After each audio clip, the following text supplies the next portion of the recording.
How to make 8D audio on CapCut. Let's get started. First, launch your CapCut app. Now click on the option Create Project. Now click on this arrow or you can click on the option of Import and select the audio that you want to convert to the 8D. Once you have imported the audio, now drag it to the timeline. Now at the right hand side, you're going to find different options. Here, you're going to find this section of Basic, Voice Changer and Speed. Head over to the section Voice Changer.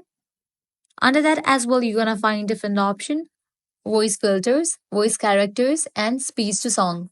Set it to voice filters. Under that, you're gonna find different option. Select the option mic hog. Once you have taken for it, now at the bottom, you're gonna find the slider, room size and strength.